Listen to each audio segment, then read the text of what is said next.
Пилотите на самолети са сред малкото хора на планетата, които са виждали НЛО в небето на малка дистанция и за по-дълъг период от време. Най-често с НЛО се сблъскват военните пилоти, защото когато във въздушното пространство на някоя страна се появи неидентифициран летящ обект, който не отговаря на наземните служби, към него се изпращат изтребители или хеликоптери на военно-въздушните сили, които да изяснят ситуацията и да вземат контрамерки срещу неизвестният натрапник. Тези случаи рядко добиват обществена гласност и обикновено попадат в графа «строго секретно». Понякога пенсионираните пилоти или военни проговарят, но разбира се, казаното от тях се отрича или просто се игнорира от официалните власти. Един от малкото добре документирани и публично огласени случаи на среща и конфликт между НЛО и военни самолети е Техеранският инцидент, когато някои от военните официално заявяват, че има вероятност да са се сблъскали с летателен апарат, който не е от нашата планета. Това се случва през 1976 година, близо до столицата на Иран.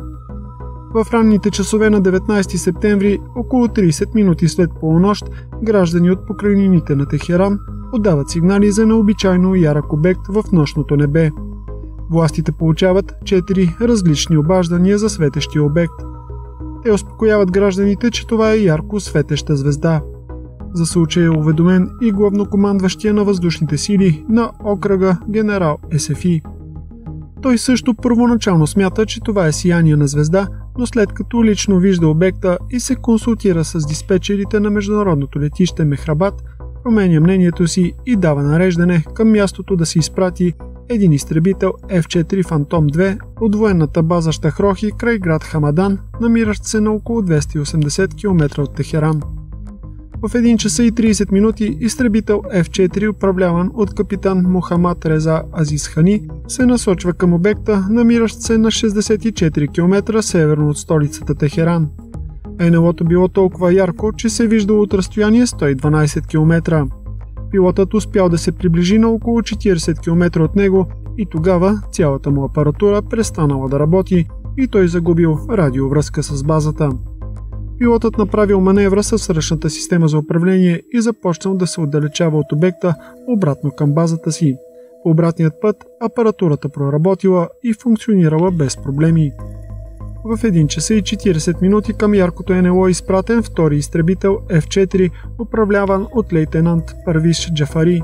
Той също видял визуално обекта отдалеч, а радарът му го засякал чак когато бил на около 43 км от него.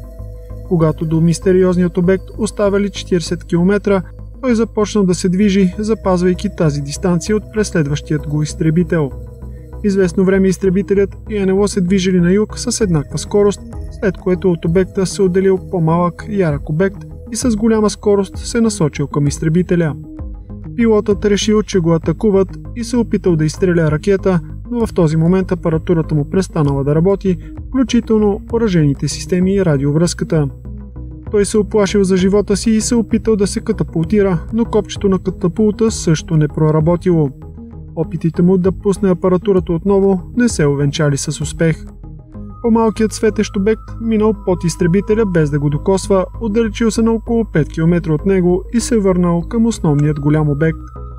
И вторият изтребител се отказал от преследването и обърнал към базата, като при това апаратурата на борда възобновила работата си. Пилотът на самолета забелязал как още един светещ обект се отделил от основния и с голяма скорост се насочил към земята. Той помислил, че ще види взрив, но обекта рязко намалил и меко кацнал. Обектът бил толкова ярък, че осветявал мястото около него и скалите се виждали съвсем ясно. Яркото НЛО било наблюдавано и от прелитащ наблизо граждански самолет, чиято апаратура също отказала за кратко. От диспетчерската служба на летище Мехрабад заявили, че на радарите им ярките обекти не се засичали, но година по-късно главният диспетчер и генерал Есефи признали, че един от обектите минал близо до диспетчерската кула и изключил апаратурата им. По-късно вторият изтребител се връща на мястото на кацане на един от обектите и прелита ниско, но не открива нищо. На другия ден към мястото е изпратен хеликоптер, който каца, а екипажа оглежда за следи, но не открива такива. Очевидци от близкото село потвърждават за ярка светлина и шум през изминалата нощ. По-късно мястото на кацане е подложено на щателно изследване, но резултатите от него не се оповестяват публично. За този случай има и подробен военен доклад от 4 страници, който е изпратен до Военното министерство на Съединените американски щати, които тогава са в приятелски отношения с Иран. В доклада се посочва, че случаят има високо ниво на достоверност заради многото свидетели, част от които високопоставени официални лица. Също така се отчита, че визуалните наблюдения са потвърдени и от част от радарите. По-късното разследване установява, че яркият обект е напуснал пределите на Иран и е бил наблюдаван от екипажите на 4 граждански самолета на различни места по маршрута на неговото движение. Феноменът даже е бил засечен и от спътника DSP-1, който е регистрирал инфрачервена аномалия на мястото на събитието по време на инцидента и в рамките на час след това.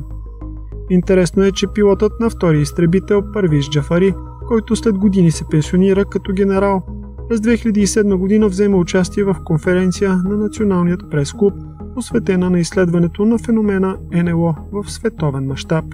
Той е твърдо убеден, че е видял НЛО с извънземен характер. Специалистите твърдят, че това е най-яркия и достоверен случай на НЛО, сочещ за неземния произход на явлението. Сред главните доказателства за неземният произход на това НЛО се посочва блокирането на оръжейната система на втори изтребител при опита му да атакува, както и идентичното блокиране на апаратурата и на двата самолета. Подробна информация за случая може да намерите на доста чуждоязични сайтове, включително и руски, където събитията и последвалите разследвания са описани подробно с имена, точни дати и факти.